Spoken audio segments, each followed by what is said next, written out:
ගෙවන්නත් යන්න තියෙනවා. මේ පේන හොඳ නිදාගත් ඇඳක හැටි.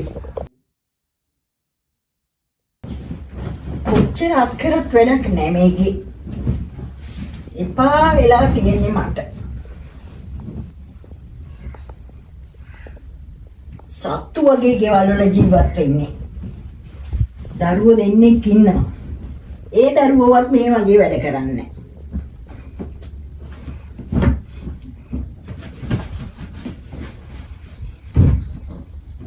මේ ඉතින් නිදාගත්ත ඇඳ උඩ ඇඳ සරම මහා බූරුම වැඩ කරන්නේ. බූරු මිනිහෙක්. වෙලාවකට මට එපා වෙනවා. තාවනි මේ වගේ බූරු මිනිහෙක් එක්ක දෑවැද්දකුත් තරම්.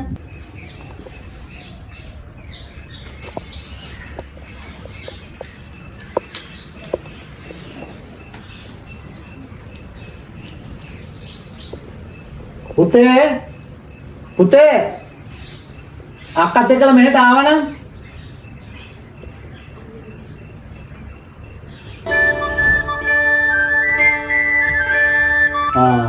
කො අක්කා මගේ පුතාලා අද ඉස්කෝලේ ගියානේ. ඔව් තාත්තේ. මොනවද අද කරපු වැඩ? ඊයේ කිව්වා සතෙක් ගැන රචනාව ලියන්න කියලා. ඉතින් මගේ පුතා ලිව්වද? ඔව්. එහෙනම් කියමුකෝ බලන්න රචනාව කොහොමද ලිව්වේ කියලා. ඉන්නම පුතා අරන් ඉන්න. ධෝනිට කිව්වද මේ රචනාව ලියන්න එන්න කියලා ටීචර්? අපෝ නෑ. අපිට මේකේ වැඩ තියෙනවනේ. දැන් ෆෝන් එකේ වැඩනේ. පේනවනේ ඉතින් ළමයිට දෙන වැරදි ආදර්ශ ෆෝන් එකෙන් හොඳ දෙයක් කරේනව නම් කමන්නේ. ගත්ත වෙලේ ඉඳලා පොඩි උන්ගේ වැඩේ තල්ලු කරනවා ඉවරන්නේ. තව ටික දවසක් යනකොට මේකේ දරින් මාවත් තල්ලු කරලා දානවා මේ උළු වස්සෙන් එළියට. අපේ මොනව කරන්නද? කියන්නකෝ බලන්න එහෙනම්. මා කැමැතිම සතෙක් ඇත. හොඳයි. ඒ බූරුවාය.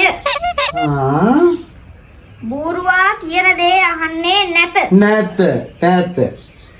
අපේ ගෙදරද බූරුවෙක් ඇත. ඒ අපේ තාත්තාය. මොකද්ද පුතේ කිව්වේ?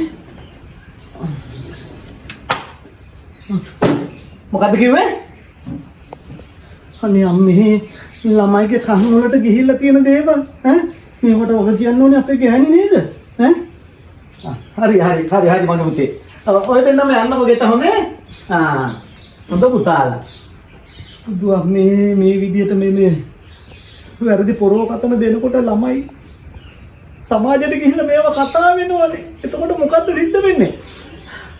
පතිවතී මෙහාට ආවනම් මේ වෙවුලනවා මාව.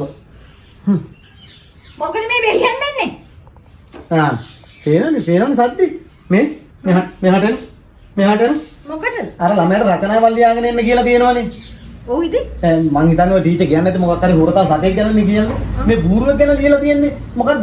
තාත්තා බූරුවා අරව මේව කියලා ළමයා ලියලා තියෙන්නේ. ඇයි මොකද?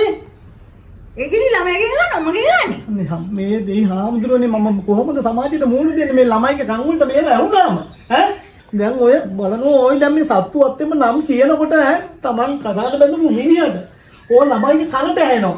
ඕ යනවා සමාජයට ළමයිගේ කටින්. ඒක හරිද බං ගෑණියේ? ඒකට අම්මලානම් කිව්වේ හරි හොඳට කතා කරන්න පුළුවන් පුතේ, හරි ලස්සනට ආදරෙන් කතා කරනවා, සහෝදරොත් එක්කත් හොඳයි අරව මේවා කියලා කිව්වේ. දෙයි හාමුදුරනේ අපේ අම්මා ගෙට ගත්තේ වතුර වීදුරුව පෝලා රම්මුල් දෙකේ ඉම්මලා. මම දන්නවනම් අපේ අම්මට කියනවා ජවපාල දාලා දෙන්න කියලා. තාත්තෙක් වුණාම දැනගන්න ඕනේ ගෙදරක ඉන්න පිළිවෙල. දරුවෝ හැදෙන්නේ දෙමව්පියා දිහා බලලා. ඇන්දත් තරම එතන. පොල් ගස් දාගෙන වලල්ලක් හදලා ඇඳේ රෙද්ද හැමතැනම. අඩු ගානේ පෙරවපු රෙද්දවත් නමලද උදේට වැඩට යන්නේ. මම දාසි වගේ උදේ ඉඳන් අස් කරන ඉවරයක් නැහැ. තමුසේ බැඳගෙන ආවේ වැඩකාරකමටද මාව? තමන්ගේ ස්වාමියාට වම කතා කරන ළමයිට ඇහෙනවා. වුණාම උන් සමාජ ඉදිරියේ ගිහිල්ලා කියනවා අපේ අම්මා මේ තාත්තට කතා කරන්නේ මෙහෙමයි කියලා. අනේ බං එතකොට මොකද්ද මගේ තාත්තට සිද්ධ වෙන්නේ දෙයි හාමුදුරුවනේ? Siripura api, siripura api, siripura api, api, api, api, api, siripura api, siripura api, siripura api, api, api, api, api.